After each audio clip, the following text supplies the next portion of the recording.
Hi ಎಲ್ರಿಗೂ welcome back to my channel. ನಾನು ಜ್ಯೋತಿ. ಇವತ್ತು ವೆಡ್ನೆಸ್ಡೇ ಇತ್ತು. ಹಾಗೆ ಇವತ್ತು ಏನೇನಾಯಿತು, ಎಲ್ಲೆಲ್ಲಿ ಹೋಗಿದ್ವಿ ಅಂತ ಹೇಳ್ತೀನಿ. ಹಾಗೆ ಇವತ್ತು ನನ್ನ ಹೊಸ್ತಿಲ ರಂಗೋಲಿ ಈ ಥರ ಇತ್ತು. ಸೊ ಬೆಳಗ್ಗೆ ತುಂಬ ಬಿಸಿಲಿತ್ತು, ನೋಡ್ತಾ ಇದ್ದಾರೆ ಎಷ್ಟು ಬಿಸಿಲಿದೆ ಅಂತ ಕಾಣಿಸ್ತಾ ಇದೆ. ಇವಾಗ ಮಾರ್ನಿಂಗ್ 7 ಇರ್ಬೋದು ಅಷ್ಟೇ. ತುಂಬ ಬಿಸಿಲಿದೆ ಇವತ್ತು, ಅಷ್ಟು ಸೆಕೆ, ಒಳಗಡೆ ಇರೋಕ್ಕಾಗ್ತಾ ಇಲ್ಲ, ಅಷ್ಟು ಸೆಕೆ ಆಗಿದೆ.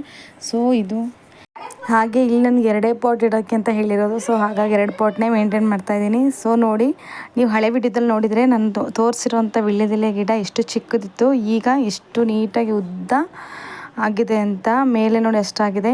ಇದು ಕಾಮಕಸ್ತೂರಿ ಗಿಡ, ತುಂಬ ಚೆನ್ನಾಗಿದೆ. ಅದು ಘಮ ಅಂತೂ ತುಂಬ ಚೆನ್ನಾಗಿರುತ್ತೆ. ನಾನು ಹೂ ಅಕಸ್ಮಾತ್ ಮನೇಲಿ ಇಲ್ಲ ಅಂದಾಗ ಇದನ್ನೇ ಯೂಸ್ ಮಾಡಿ ಪೂಜೆ ಮಾಡ್ತೀನಿ.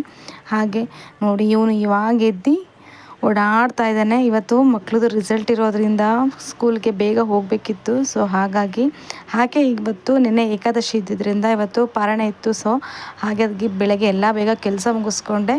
ಸೊ ಹಾಗಾಗಿ ತಿಂಡಿನೂ ಮಾಡಿಡಬೇಕಿತ್ತು. ಸೊ ನೋಡಿ, ಇವನು ಇನ್ನೂ ಮಲಗಿದ್ದಾನೆ, ಇವನು ಎದ್ದೇಳಿಸ್ಬೇಕಿತ್ತು. ಹಾಗೆ ಸ್ಕೂಲ್ಗೆ ಹೋಗಿ ರಿಸಲ್ಟ್ ನೋಡ್ಕೊಬರ್ಬೇಕಿತ್ತು. ಹಾಗೆ ಬೇಗ ಕೆಲಸ ಮಾಡ್ಕೊಳ್ಳೋಣ ಅಂತ ಮಾಡಿಕೊಂಡೆ. ಎಲ್ಲ ಗುಡಿಸಿ ಒರೆಸಿ ಎಲ್ಲ ಆಗಿತ್ತು. ಪಾತ್ರೆ ವಾಷಿಂಗು ಆಗಿತ್ತು. ಹಾಗೆ ಹಾಲು ಕಾಯ್ಸೋಕ್ಕಿಟ್ಟಿದ್ದೆ. ಸೊ ಇವತ್ತು ಇನ್ನೂ ನಾನು ಪೂಜೆ ಆಗ್ದಲೇ ಟಿಫನ್ ಮಾಡೋಂಗಿರಲಿಲ್ಲ. ಸೊ ಹಾಲು ಕುಡಿಯೋಗಿರಲಿಲ್ಲ.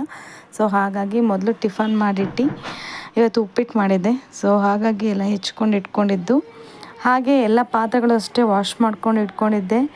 ಸೊ 9:30 ಇವತ್ತು ಇದ್ದಿದ್ದವ್ರಿಗೆ 9:30 to 12 ಅಂತ ಹೇಳಿದರು ರಿಸಲ್ಟ್ ಅನೌನ್ಸ್ಮೆಂಟ್ಗೆ. ಸೊ ಹಾಗಾಗಿ ಹೋಗಬೇಕಿತ್ತು. ಸೊ ಬೇಗ ಕೆಲಸ ಮಾಡ್ಕೊಳ್ಳೋಣ ಅಂತ ಮಾಡ್ಕೋತಾ ಇದ್ದೆ. ಇವ್ರು ನೋಡಿ ಎಷ್ಟು ಚಿಕ್ಕ ಮಕ್ಳದೇ ಕೆಲಸ ಚಂದ, ಆರಾಮಾಗಿ ಮಲ್ಕೊಂಡು ಟಿ ವಿ ನೋಡ್ತಾ ಇದ್ದಾನೆ. ಸೊ ನಾನು ಸ್ನಾನಕ್ಕೆ ಹೋಗಬೇಕಿತ್ತು. ಸೊ ಮುಗಿಸ್ಕೊಂಡು ಬಂದು ಸ್ವಲ್ಪ ಪೂಜೆ ಮಾಡ್ಕೋಬೇಕಿತ್ತು. ಸೊ ಯಾರ್ಯಾರು ಏಕಾದಶಿ ಉಪವಾಸ ಇದ್ರಿ ಅಂತ ಹೇಳಿ ನಂಗೆ ಕಮೆಂಟ್ ಮಾಡಿ. ನಿನ್ನೆ ಕಾಮದ ಏಕಾದಶಿ ಇದ್ದಿದ್ದರಿಂದ ಅದು ನಿನ್ನೆ ಬಂದಿದ್ದು ಏಕಾದಶಿ ತುಂಬ ಚೆನ್ನಾಗಿತ್ತು. ಅದು ಇಷ್ಟಾರ್ಥನ ಈಡೇರಿಸುವಂತಹ ಏಕಾದಶಿ. ಸೊ ಹಾಗೆ ನಾನು ಇವತ್ತು ಉಪ್ಪಿಟ್ಟು ಮಾಡೋಣ ಅಂತ ನೀಟಾಗಿ ಫ್ರೈ ಎಲ್ಲ ಮಾಡ್ಕೊಂಡು ಉಪ್ಪಿಟ್ಟು ಮಾಡಿಕೊಂಡೆ. ರವೆನೂ ಹುರಿದಿಟ್ಕೊಂಡಿದ್ದೆ. ಹಾಗೆ ನೈವೇದ್ಯನ ಮಾಡ್ಕೋಬೇಕಿತ್ತು. ನಾನಿವತ್ತು ಕೇಸರಿ ಭಾತ್ನ ನೈವೇದ್ಯ ಮಾಡಿದ್ದೆ ರಾಯರಿಗೆ. ಹಾಗೆ ಎಲ್ಲ ಮಾಡಿಟ್ಟು ಪೂಜೆ ಎಲ್ಲ ಮುಗಿಸ್ಕೊಂಡು ಸ್ಕೂಲ್ ಹತ್ರ ಬಂದು ಎಂಟ್ರೆನ್ಸ್ ಸ್ಕೂಲ್ಗೆ ಹೋಗ್ತಾ ಇದ್ದೀವಿ. ಕ್ಲಾಸ್ ಒಳಗಡೆ ಸ್ಕೂಲ್ ಹತ್ರ ಹೋಗಿ ಒಳಗಡೆ ಹೋದೆ. ಮಗ ಫಸ್ಟೇ ಮುಂದೆನೇ ಹೋಗ್ತಾ ಇದ್ದಾನೆ. ಸೊ ಇದಾಗಿತ್ತು. ಹಾಗೆ ಎಲ್ಲ ಮುಗಿಸ್ಕೊಂಡು ಮತ್ತೆ ಮಾಸ್ಕ್ ಕಾರ್ಡ್ ತೊಗೊಂಡು ನೆಡ್ಕೊಂಡು ಬರ್ತಾಯಿದ್ವಿ. ಹೋಗಬೇಕಾದ್ರೆ ನಮ್ಮ ಹಸ್ಬೆಂಡ್ ಬಿಟ್ಟು ಹೋಗಿದ್ರು. ಸೊ ಇವಾಗ ಅವ್ರು ಡ್ಯೂಟಿಗೆ ಹೋದರು ಅಲ್ಲಿಂದನೇ. ಹಾಗೆ ಇವಾಗ ಮಕ್ಕಳು ನಡೆಸ್ಕೊಂಡು ಮನೆ ಹತ್ತಿರ ಇರೋದ್ರಿಂದ ಸ್ವಲ್ಪ ವಾಕ್ ಆದಂಗೂ ಆಗುತ್ತೆ ಅಂತ ಹೇಳ್ಬಿಟ್ಟು ನಡ್ಕೊಂಡು ಹೋಗ್ತಾಯಿದ್ದೀವಿ. ಎಷ್ಟೇ ಆದ್ರೂ ಮಕ್ಕಳು ರಿಸಲ್ಟ್ ಅಂದ ತಕ್ಷಣ ಏನೋ ಒಂಥರ ಪೇರೆಂಟ್ಸ್ಗಳಿಗೆ ಖುಷಿ. ಹಾಗೆ ಮಕ್ಕಳಿಗೆ ಸ್ವಲ್ಪ ಗೊಂದಲ ಇರುತ್ತೆ, ನಮಗೂ ಗೊಂದಲ ಇರುತ್ತೆ ತುಂಬ. ಮಾರ್ಕ್ಸ್ಗಳು ಯಾವ ರೀತಿ ಬಂದರೂ ಅಷ್ಟೇ ಅವರು ಓದೋದ್ರ ಮೇಲೆ ತುಂಬ ಡಿಪೆಂಡ್ ಆಗಿರಬೇಕು. ಯಾಕಂದರೆ ನಾವಾದರೂ ಅಷ್ಟೇ ಸ್ವಲ್ಪ ಓದಿನ ಬಗ್ಗೆ ಜಾಗ್ರತೆ ವಹಿಸ್ಕೊಂಡ್ರೆ ಮುಂದೆ ಸಫರ್ ಪಡೋಂಥ ಅವಶ್ಯಕತೆ ಇರಲ್ಲ. ಸೊ ಎಷ್ಟಾಗುತ್ತೆ ಅವ್ರ ಕೆಪಾಸಿಟಿಗೆ ಅಷ್ಟು ಓದಲೇಬೇಕು ಮಕ್ಕಳು. ಈಗ ಓದಿದ್ರೇ ಬೆಲೆ ಜಾಸ್ತಿ ಕೊಡ್ತಾರೆ ಜನ. ದುಡ್ಡು ಓದು ಎರಡಿದ್ರೇ ಮಾತ್ರ ಮನುಷ್ಯ ಅಂತ ಹೇಳ್ತಾರೆ. ಸೊ ಹಾಗಾಗಿ ಇದು ನನ್ನ ಚಿಕ್ಕ ಮಗಂದು ಪ್ರೋಗ್ರೆಸಿವ್ ಕಾರ್ಡು. ಲಾಸ್ಟ್ ಟೈಮ್ SA1ನಲ್ಲಿ ಸ್ವಲ್ಪ ಮಾರ್ಕ್ಸ್ ಒಂದು 3 ಮಾರ್ಕ್ಸ್ ಜಾಸ್ತಿ ಇತ್ತು. ಸೊ ಈ ಸರಿ ಕಡಿಮೆ ಆಗಿದೆ. ಅದು ಕೇಳಿದ್ರು ಮಿಸ್ ಹತ್ರ. ಅವ್ರು ಅದು ಹೇಳಿದ್ರು ಕನ್ನಡದಲ್ಲಿ ಸ್ವಲ್ಪ ಮಿಸ್ಟೇಕ್ ತುಂಬ ಜಾಸ್ತಿ ಮಾಡಿದ್ದ ಅಂತ ಹೇಳಿದ್ದ. ಸೊ ನನ್ನ ಮಗನ ಸ್ವಲ್ಪ ಕನ್ನಡ ಸ್ವಲ್ಪ ಕಡಿಮೆನೇ. ಅವ್ನು ಯಾಕಂದರೆ ಸ್ವಲ್ಪ ಅವನಿಗೆ ಇಂಗ್ಲೀಷ್ ಮೀಡಿಯಮ್ ಆಗಿ ಎಲ್ಲ ಮಕ್ಕಳು ಇಂಗ್ಲೀಷ್ ಮೀಡಿಯಮ್ ಇರೋರು ಸ್ವಲ್ಪ ಕನ್ನಡದಲ್ಲಿ ಸ್ವಲ್ಪ ಲೋನೇ ಇರ್ತಾರೆ.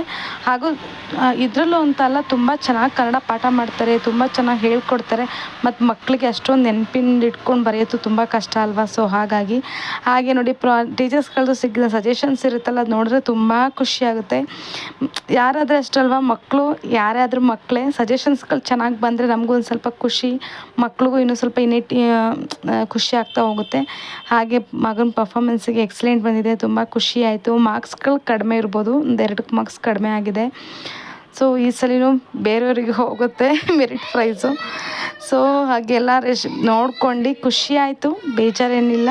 ಮಕ್ಕಳು ಹೇಗೆ ಇದ್ರು ಮುಂದೆ ಅವ್ರ ಮೈಂಡ್ ಸೆಟ್ ಎಷ್ಟಿರುತ್ತೆ ಅವರಷ್ಟು ಓದ್ತಾರೆ. ಸೊ ಯಾರಿಗೂ ಅಷ್ಟೊಂದು ಪ್ರೆಷರ್ ಕೊಡೋದು ಬೇಡ.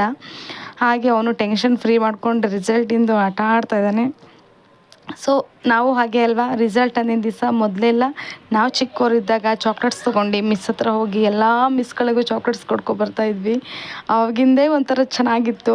ಅದೇ ಹೇಳ್ತಾರಲ್ವ, school life is golden life ಅಂತ. ಅವಾಗಿದ್ದಕ್ಕೆ ನಾವು ಇವಾಗ ಹೋಗೋಕ್ಕಾಗಲ್ಲ. ನಾವು ಏನೇ ಎಂಜಾಯ್ ಮಾಡಬೇಕು ಅಂದರೆ ನಮ್ಮ ಏಜಲ್ಲಿ ಏನಿರುತ್ತೆ ಅದನ್ನು ನಾವು ಎಂಜಾಯ್ ಮಾಡಿಬಿಡ್ಬೇಕು. ಸೊ ಹಾಗೆ ಈಗ ಅವ್ನಿಗೆ ಯಾವುದೋ ಒಂದು ಗೆಜೆಟ್ ಸಿಕ್ಕಿದೆ ಗೇಮಿಂದು. ಸೊ ಆಟ ಆಡ್ತಾಯಿದ್ದಾನೆ, ಅದು ಬುಗುರಿ ಥರನೇ ಇದೆ. ಸೊ ನಾವೆಲ್ಲ ಅವಾಗ ಬುಗುರಿ ಆಟ ಆಡ್ತಾಯಿದ್ವಿ, ಇವಾಗ ಹೊಸ ಗ್ಯಾಜೆಟ್ ಬಂದಿದೆ ನೋಡಿ, ಅದರಲ್ಲೇ ಎಳೆದ್ರೆ ಅದು ತಿರುಗುತ್ತೆ. ಆ ಥರ ಹೊಸ ಗ್ಯಾಜೆಟ್ಸು, ಹೊಸ ಗೇಮ್ಸ್ಗಳು ಬಂದಿದೆ. ಮಕ್ಳಿಗೆ ಒಂದು ತಿಂಗಳಷ್ಟು ನೀಟಾಗಿ ಆಟ ಆಡ್ತಾರೆ. ನೆಕ್ಸ್ಟ್ ಮತ್ತೆ ಅದೇ ಟೆನ್ಷನ್ಸು, ಓದು ಬರೀ ಅದೇ ಇರುತ್ತೆ. ಸೊ ಈಗ ಒಂದು ತಿಂಗಳು ನೀಟಾಗಿ ಅವ್ರು ಆಟ ಆಡ್ಕೊಳ್ಳಿ ಅಂತ ಫ್ರೀಯಾಗಿ ಬಿಟ್ಬಿಡಿ ಮಕ್ಕಳನ್ನ.